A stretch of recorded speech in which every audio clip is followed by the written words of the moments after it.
first issue about the parish development model is that not adequate sensitization has been done.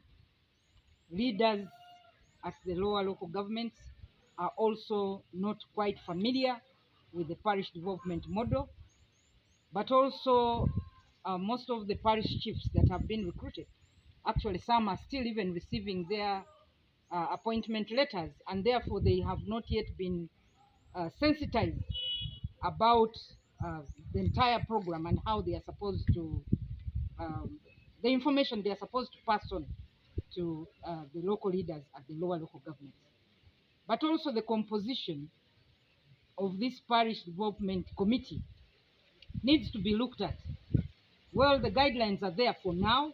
We can move on, but moving forward, the executive needs to review the composition of this parish development model so that we have people, strong leaders who can be able to do the supervision and also provide information, because the committee's role is not simply to occupy office and distribute the money, but also provide information, sensitize the people about the parish development model so that the entire population is actually abreast of who should actually benefit. It's not that people should get into the parish development model and it turns into the other programs that we have been having, receiving money to eat, receiving money to do something, pay school fees, receiving money to solve their personal problems. That information needs to come through. But also as Bukedde sub-region and the entire country, we need to improve on the transport system. Currently, as we speak, the railway line which used to carry most of our produce is non-functional.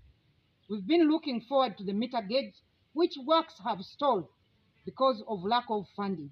And we are all yearning for the standard gauge railway to take our produce to the coast, to take our produce to DRC, to take our produce to South Sudan and elsewhere. However, that also seems to be, put aside by the government, because the current budget that we are in, what was provided for was compensation. For how long shall we wait for this standard gauge railway to be operationalized? So as we prop people into production, we also need to look at the issue of the silos.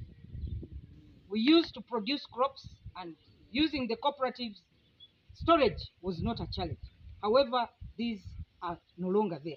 So we need to look into the silos so that when we have mass production of certain crops, storage should not be an issue. So these are things that government has to think through, the private sector has to think through, and generally all the leaders, so that we can successfully have this parish development model as a game changer at the community level. Short of resolving these issues, but also engaging the local leaders, specifically the councillors who are closer to the people, who should be supervising this program.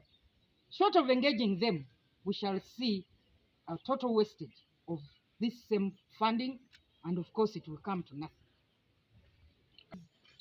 30% of this money, of the 100 million, at least 33 should go to the women. The youths have also been catered for. So it should not really just be an issue of affirmative action. For Bukedde. Sorry. It has a unique challenge because land fragmentation has been a big problem. And of course, the current average land holding is just 2 acres. And that is the land that is used for both growing crops, but also the family or the household living on the same land. So generally, we actually need an affirmative action because of that. And of course, the poverty levels are actually high. And the majority of the people have actually been growing rice, and government now has told people to get out of the wetlands. So even that reduces now on the land that is available for actual production.